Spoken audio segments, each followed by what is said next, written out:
kalau bicara presidensil, memang selayaknya presiden itu segaris dengan gubernur. Di Indonesia ini kan sistemnya presidensil, bukan parlementer. Soal Kim Plus itu, Kim Plus Plus, itu juga bukan semata-mata Prabowo. Plusnya 3, Pak. Kalau plusnya 2, Plus ya. Nggak ngerti gua soal plus 2. Jadi Kim Plus itu, Kim Plus Koalisi Perubahan itu juga bukan sepenuhnya keinginan dari Prabowo. Karena yang berkuasa masih Jokowi. Menurut saya seperti itu. Nah, komposisi ini kalau bicara presidensil, memang selayaknya presiden itu segaris dengan gubernur, terutama misalnya gubernur di ibu kota negara. Taruhlah Jakarta bukan ibu kota negara lagi, tapi kan masih epicentrum. Pembangunan apa yang dicanangkan program oleh presiden, termasuk Presiden Prabowo, tentu dia menginginkan gubernur di Jakarta atau gubernur di tempat-tempat provinsi yang sangat besar adalah orang yang sejalan dengan presiden. Makanya kelemahan gubernur dipilih secara langsung ya seperti itu. Ketika presiden tidak sejalan atau gubernur tidak sejalan dengan presiden, bagaimana menyelaraskannya? Karena itu pola yang akan dilakukan Prabowo antara lain mengadopsi juga pemerintahan era Soekarno dan Soeharto, misalnya menghidupkan kembali Sesdalobang itu. Sesdalobang itu untuk mengordinasikan pembangunan dari pusat ke daerah gitu kan. Bagaimana dulu Letnan Jenderal Solihin GP gitu ya. Dia bisa memanggil menteri, bahkan mengancam menteri kalau nggak becus gitu. Ini ada program pembangunan, misalnya Inpres. Kenapa di sini tidak terlaksana? Misalnya ada program termasuk BKKBN. Dulu kan BKKBN itu dari tingkat pusat sampai tingkat daerah begitu ya. Jadi bagaimana program KB itu harus terlaksana sampai tingkat desa gitu ya kan. Misalnya ada keluarga miskin dalam tanda petik punya anak 7. Loh, ini kan bahaya nih kan. Ya. Nah, maka dipaksa kira-kira harus ber-KB sampai dimasukkan mobil gitu kan. Nah, kau harus masuk KB. Balik lagi tadi ke yang soal sosok Prabowo yang backgroundnya militer, ini belum muncul. Malah menurut gua sekarang ini kayaknya malah memang memperlihatkan sosoknya dia tuh. Karena komandannya itu masih presiden. Yang terdahulu. Sehingga apapun yang diucapkan oleh Jokowi, dia pasti yes sir. Nah, mungkin ini kan kebiasaan di militer. Kebiasaan di militer yang namanya komandan itu tanpa babi-bu dia langsung laksanakan tuh.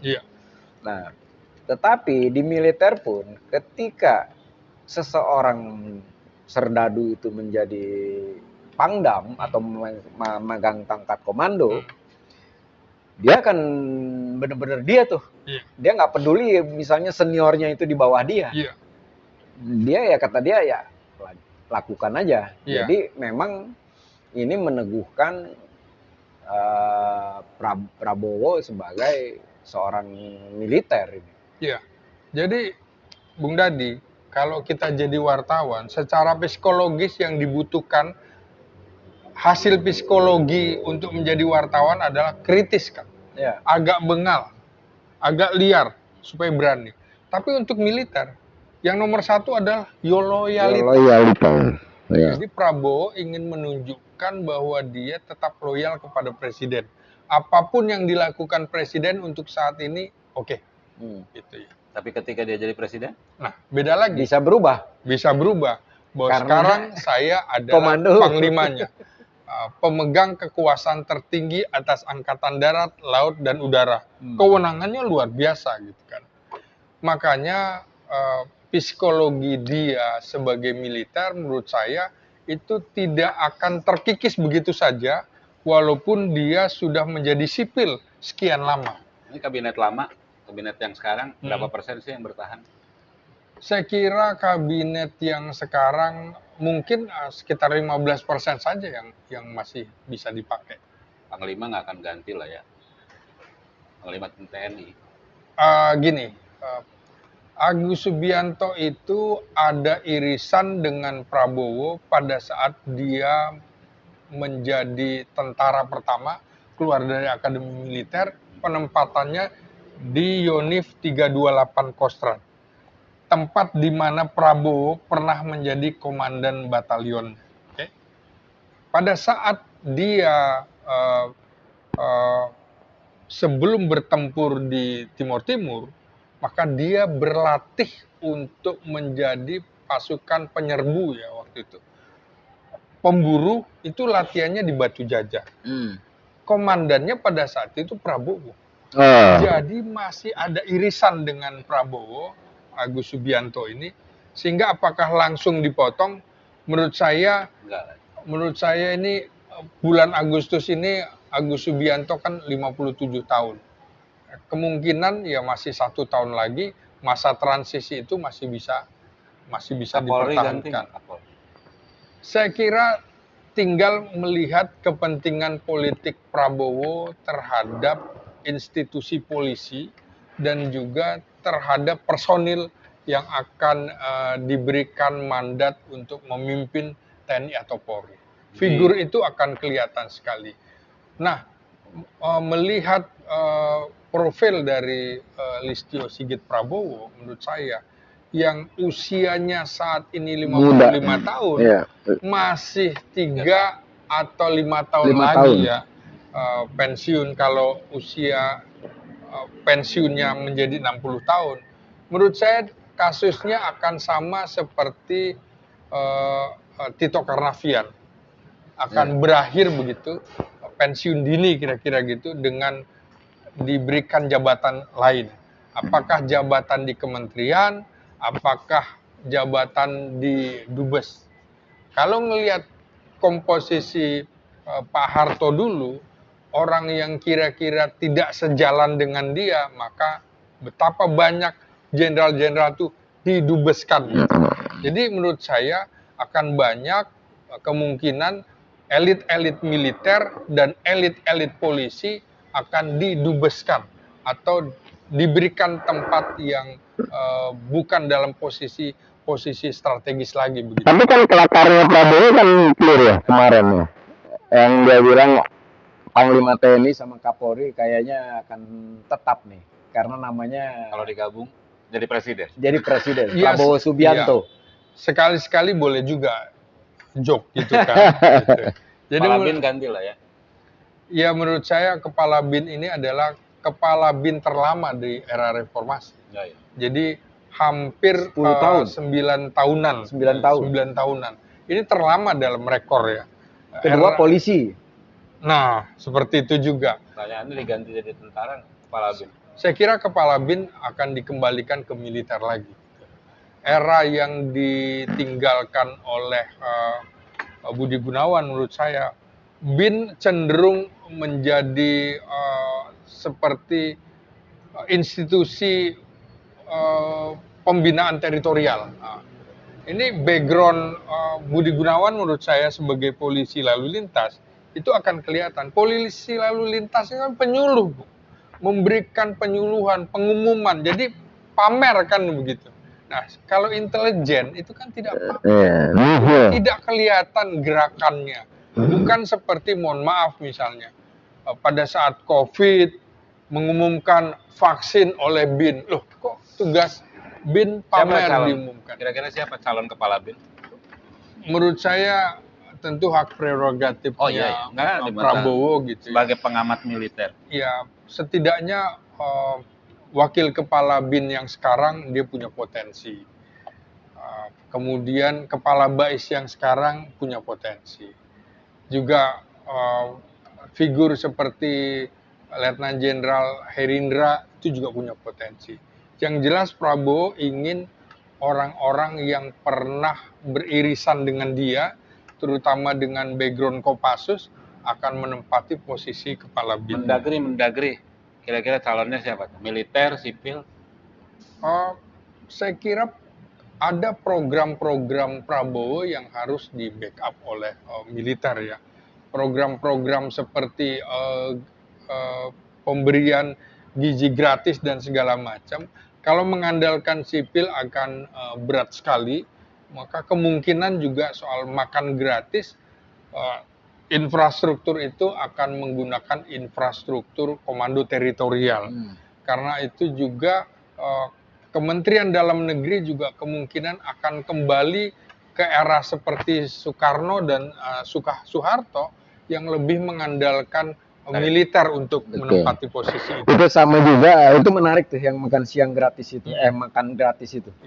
Karena kalau misalnya militer yang pegang, maka tidak ada rebutan juga tuh di pengadaan ya. Yang kedua, militer ini kan memang sudah terbentuk, terbudaya dalam penyuplai logistik yang sangat simpel dan cepat.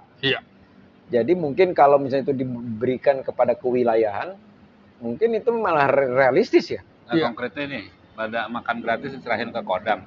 Ke Kodam. Bisa jadi. Emang kenapa kalau diserahin ke polisi?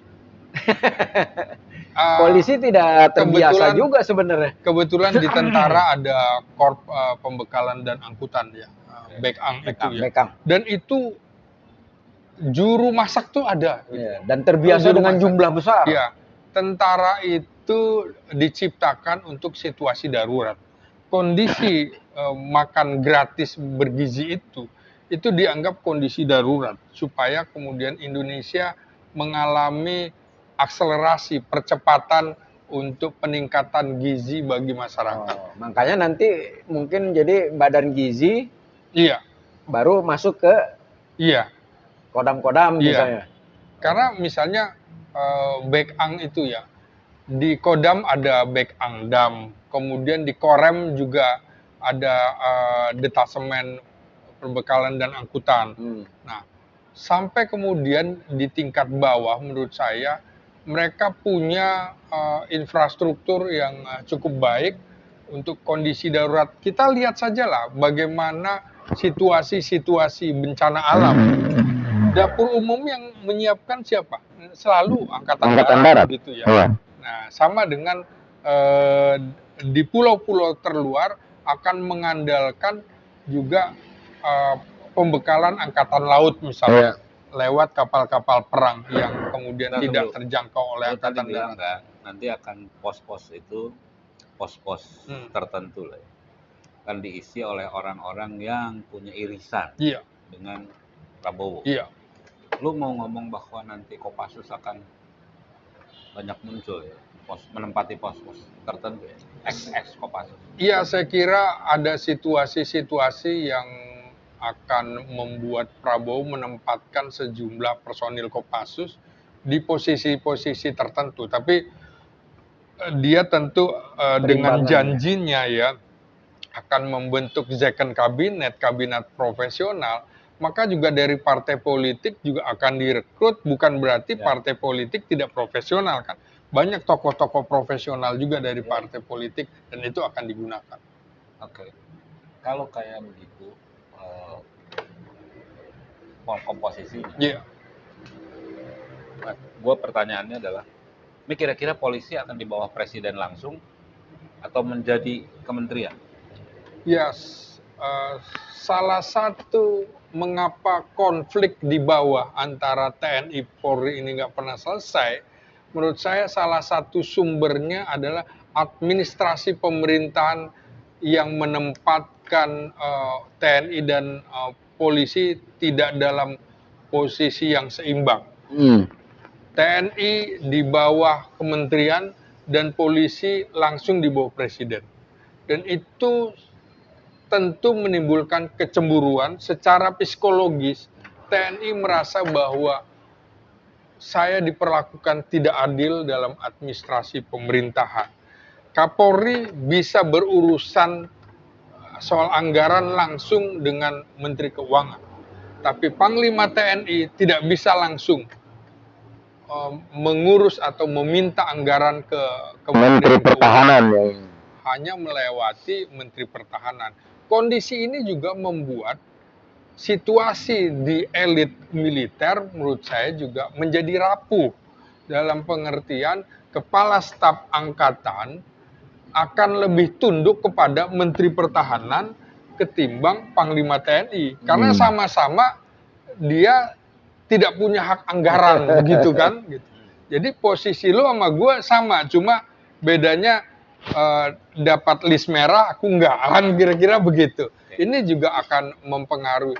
Menurut saya salah satu yang akan diperjuangkan juga bagaimana supaya Panglima TNI punya hak kuasa anggaran, menurut saya begitu. Kan gue nggak lihat nih 5 tahun ini Prabowo yang marah, gebrak-gebrak, tegas gitu, hilang lah buat gue. Kira-kira setelah jadi presiden, karakter itu akan muncul nggak? Pemarah tanpa kompromi lah gitu. Iya. Tegas lah katanya. Oh, kalau soal tegas iya. Kalau soal tegas iya. Kalau kemudian apakah kemudian dia akan emosional begitu, saya kira juga situasinya agak berbeda ya. Usia juga dia, kan? Selain usia, dia memimpin partai politik kan juga agak berbeda. Demokrasi itu sesungguhnya ada juga di dalam tubuh militer. Suara-suara kritis diminta nggak? Yang menurut saya yang mengganggu, mengancam kedaulatan akan dibungkam. Tapi selama sifatnya masih kritik demokratis, saya kira kita bisa terima ya. Dalam beberapa kali hasil pilpres, coba penghinaan terhadap Prabowo kan luar biasa kan. Tapi dia bisa menahan diri. Sama kan dengan debat presiden kemarin ya, sampai berkaca-kaca. Menurut saya kombinasi jiwa militernya dia dengan jiwa kepemimpinan sipil, kepemimpinan partai politik itu akan berkolaborasi dalam diri dia. Oke, kira-kira nih yang pertama kali dia akan orientasi dia itu kan ke arah mana sih di 1 tahun atau 2 tahun pertama? Pertahanan atau ekonomi atau apa? Ya. Kan tadi lu udah cerita tentang konflik dunia segala macam. Ya. Di sisi lain juga Coba kelaparan. kalau kita melihat bagaimana kunjungan terakhir dia ke 9 negara, itu kan menunjukkan bahwa Prabowo ingin Indonesia menjadi pemain dunia. Bukan menjadi penonton dunia. Dia ingin kira-kira seperti Soekarno di forum-forum internasional. Itu akan ditonjolkan di situ. Jadi kerja Menteri Luar Negeri tidak sekeras Menteri Luar Negeri di era Jokowi yang tidak pernah tampil di sidang umum PBB. Menteri Luar Negeri Retno Marsudi kan cukup keras kerjanya. Nanti relatif agak ringan lah Menteri Luar Negeri kita di era Prabowo akan hadir di sidang umum. Iya, yakin kalau itu benar. Iya. Dia sudah saya kira statement dia termasuk pertanyaan kritis para wartawan, apakah dia akan meninggalkan jiwa patriotisme militernya? Itu kan menjadi pertanyaan. Apakah karakter kerasnya dia akan muncul? Dia memang menjawab tidak akan seperti itu lagi. Tapi menurut saya apa yang ada dalam dirinya 75% darah militernya tetap akan keluar. Tapi dia sudah bilang kan bahwa titik beratnya itu adalah satu itu di pangan itu, makan gratis. Yang kedua lumbung pangan. Contoh misalnya dengan pembukaan lahan sawah beberapa hektar tuh di Merauke. Yang kedua pendidikan. Dia akan beresin kayak sekolah-sekolah rusak atau apapun. Jadi sana itu yang akan nyata tuh dari 100 hari nanti pemerintahannya akan kelihatan. Iya, jadi TMMD ya, TNI masuk desa itu ya, itu saya kira kegiatannya akan lebih banyak lagi dalam pengertian misalnya mengurus makan gratis, gizi gratis, kemudian lumbung pangan. Lumbung pangan ini bukan persoalan ekonomi saja, tapi ini sesungguhnya bicara masalah pertahanan keamanan negara di saat Indonesia dengan jumlah penduduk 280 juta jiwa, tapi jumlah tentaranya hanya 400.000, menurut saya itu sangat minim, sangat tidak ideal, dan idealnya sesungguhnya tentara Indonesia di angka sekitar 1 juta. 1 juta. Nah, karena itu untuk menutupinya, maka Prabowo menurut saya, menurut perkiraan saya, dia akan menghidupkan kembali institusi kementerian atau departemen Hankam. Departemen Hankam, dan itu bukan kemauan dia, sesungguhnya ini adalah kemauan konstitusi kita. Karena dalam undang-undang dicantumkan bahwa sistem pertahanan keamanan negara kita menganut sistem pertahanan keamanan rakyat semesta, di mana TNI Polri itu menjadi kekuatan utama dan sipil menjadi kekuatan pendukung. Enggak, lu mau ngomong bahwa nanti akan ada Menhankam ya? Ya, saya perkirakan bahwa akan ada posisi Menhankam kembali, dan posisi Menhankam ini juga bukan berarti mengadopsi pada cara-cara Soeharto. Ini kan sudah diterapkan sejak era Soekarno tahun 1962. Menjelang kita melakukan operasi Trikora merebut Irian Barat, di situ sudah dinyatakan bahwa komposisi yang ideal bagi Indonesia, TNI dan Polri disatukan dalam departemen Hankam itu. Dan lu kan sering ikut dalam operasi militer nih, Dan. Meliput? Iya, sebagai wartawan. Pertanyaan gua, berarti nggak akan ada lagi ya Pak OPM itu? Hah? Kayaknya itu nggak ada itu, sikat itu pasti. Contoh misalnya yang terakhir lah Papua kan, komando apa Hebema harus berhasil maksimal. Itu langsung nggak berapa lama Agus naik, terus Prabowo jadi, kan muncul tuh pendekatan keamanan di Papua kan berbeda jauh, ya kan tuh? Iya. Saya kira salah satu konsentrasi Prabowo ketika setelah dilantik antara lain Papua. Papua itu hakikat ancamannya tinggi sekali. Iya, dan itu hakikat ancaman kedaulatannya itu pilihan. Tapi yang lebih penting lagi yang Papua dengan misalnya penyanderaan pilot yang sampai setahun lebih ini masih di dalam. Itu sebenarnya memalukan untuk sekelas militer kita tuh.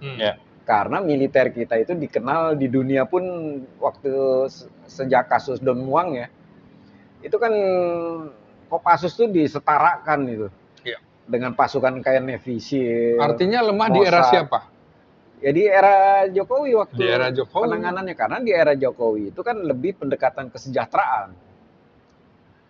Tapi dampaknya adalah ancaman kedaulatannya jadi tinggi. Jadi tinggi. Nah, itu gitu. Kan kalau saya perhatikan ya, dibuka ruang. Harusnya kalau melawan musuh secara bergerilya itu, tidak boleh diberi ruang.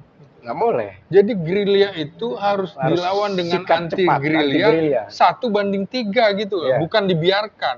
Ini di era Jokowi dibiarkan itu. Sama ketika Gus Dur ya. Iya. Jadi OPM ini muncul kembali begitu semarak itu di era Jokowi. Di era SBY juga tidak separah-parah ini. Coba kita lihat dalam 10 tahun terakhir berapa banyak jumlah korban TNI.